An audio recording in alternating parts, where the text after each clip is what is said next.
Really unexpected. That's what I'm saying. It's like every single element was thought through and really well directed, well conceived. Well, all the characters were given their moment too, so that was something that was really great to me. To each character, and it didn't feel forced. Like some films, you feel like, oh, here's their moment. Everything just had a natural flow, which was fantastic. Like I said before, the action sequences were just phenomenal. So I remember reading a little bit. I tried to keep away from anything about this movie, except I saw the trailers and I was like, I've read The Winter Soldier, so I, like you, if you looked at me, I was like, yes, it's Bucky. Like I'd have been that nerd. Like, why are you so surprised, woman? Yeah, I know. But seeing the film, even with fresh eyes, it was like fantastic. I mean, the negatives are so few. I mean, so let's just rock on the positive. Yeah, we will get to the negatives in a second. To me, where the positives start is, you mentioned the chemistry between Chris Evans and Scarlett Johansson. To me, chemistry, not just between Chris Evans and her, the chemistry between Chris Evans and Anthony Mackie. The chemistry has never been better between Chris Evans and Samuel L. Jackson. It's just like with every character, there is a very unique and wonderfully developed chemistry between those characters. And I love the thing, when I was talking to Sam Jackson about it, he said, Steve Rogers really has a different philosophy than Nick. They have two totally different things. Steve Rogers is, let's make everybody free. And Samuel Jackson says, and Nick Fury is like, I'm going to put a gun to everybody and said, you're free, you dig? Pulp Fiction action. Yeah, right very there. Pulp Fiction. And by the way, did everybody catch the Pulp Fiction reference? Yes. In the song at the end? With Ezekiel. Yeah, that was awesome. And so few people good. caught it. It was so good. Clever. But, just the whole idea, and the movie never tries to tell you who's right.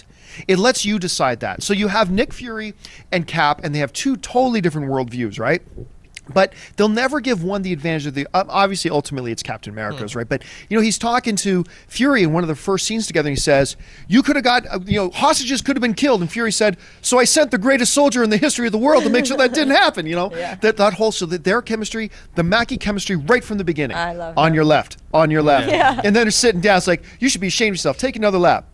Did you just take it? Yeah. I assume you just took another lap. Yeah. I mean, that was so good. So that chemistry was just key throughout the whole film between all those different characters. Robert Redford, to me, I was just going to say Robert I Redford. thought he could have been a throwaway, just a token character. Hey, it's Robert Redford.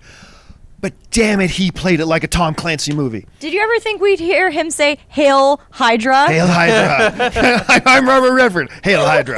I mean, but they did such a good job of, okay, he's there. I'm assuming he's going to be a bad guy. And then they convinced me he's not the bad guy. And then they changed my mind. I said, wait a minute, he is the bad guy. And then he says to Captain America as he's leaving, hey, Cap, somebody just killed one of my best friends, and no one's going to get in my way from finding out who. Then I'm like, okay, I'm convinced he's a good guy again.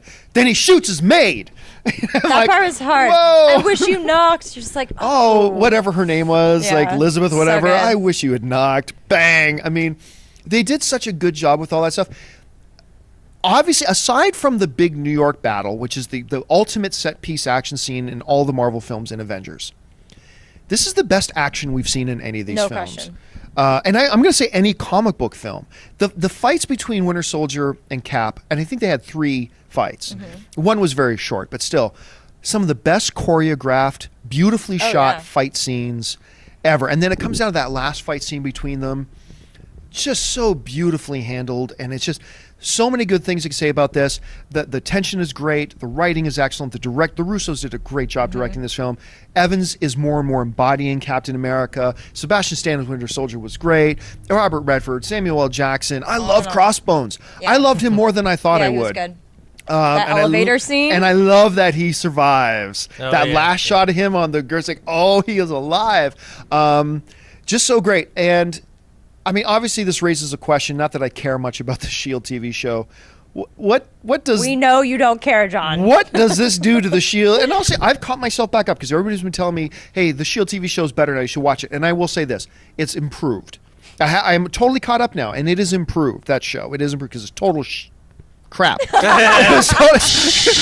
Don't have to beat out. It's total crap. Caught myself. That show was such total crap, and it has improved. But now it raises the question: what the hell do you do with that show? You cannot call the show Agents of S.H.I.E.L.D. anymore because S.H.I.E.L.D. don't exist. Well, I think this upcoming episode this week, a ton of people are going to watch it that never watched it ever before because of Captain America. Yeah, and the last episode is a total as Yes. many loose tie-ins to. You had Sitwell. So, well, he's just been called to go to that ship. It's like, okay, well, there's Yeah. the setup and everything. But all right, so let's then get into some of the negatives, because no film's perfect. Although I don't got much, I'll start with it. My one negative on this was the Dr. Zola scene. I thought that was actually a little bit out of place with the rest of the movie. It felt a little silly. It's like we can't mind transfer people into computers now, but they did in 1977. So that felt a little silly to me. Although I will say this, and our friend from Collider.com, Steve Weintraub, Frosty, who's on our show quite often, he raised this point great. He said, Zola is in the bunker, and not only did he not see the movie, he didn't turn off his phone. Anyway, so Zola's in the bunker, and he's explaining everything in pure exposition to Captain America. Here's how everything went down, Captain. It's a Bond villain. It was Yeah, awesome. yeah, right. Bond villain. It So was he's awesome. explaining everything, and I'm watching that scene. I'm thinking, oh, this is a weak point of the script. This is a clear flaw because that the bad guy now explain everything in an exposition scene, blah blah blah. But then they totally salvage it at the end. Oh, by the way, Captain Rogers, I've been stalling you. It's like, now that forgives it all. Okay, so I did like the scene, but I did think the Zola thing was a little cheesy, a little bit hammy, although I'm glad they used the character again. I wish they had found a different way. I got nothing else. That's the one thing that I would say not really happy with how that happened. I love by the way, the Gary Shandling popping up Hail Hydra. as the thing, and So then awesome. Hail Hydra. Like, oh, should I get that checked So out? awesome. It's like what kind of what kind of problem you're having? Oh, 23, good shape, wants to be in politics. Like, So good. the Gary Shandling. Then he gets arrested at the end. Oh. Scarlett Johansson's speech to the Senate committee at the end, I You thought, need us. did not feel right. Yeah. That did not feel right at didn't all. mind it. It's like, you're not the Hulk. You're not a superpowered being. They could throw you in jail just like that. So that felt a little pressed, but it was in the midst of a great overall scene of Samuel Jackson burning his stuff, them visiting the grave, and this whole montage going on was still really good. Nitpick.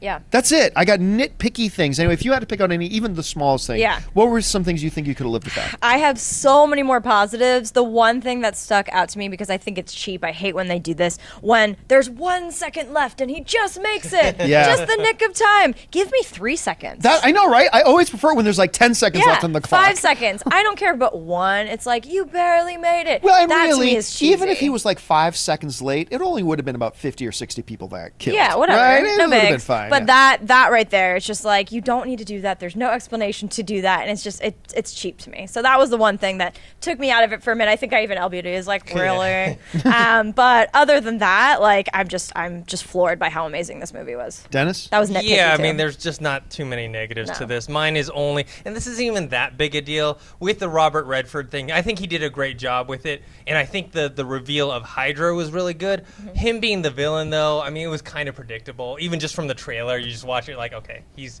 going to be the guy behind the scenes pulling the strings. So that was the only thing. It didn't bother me that much. It was just predictable. Ashley? I don't know if you can consider this so much of a negative, but something that was in the first that I missed a little bit in the second was the first took place at a different time, so it kind of like let yeah. you escape a little bit more and go into a whole different era that we're not so familiar with because it's not present day. But I don't know if you can consider that so much of a negative. preference. It's a preference, I guess.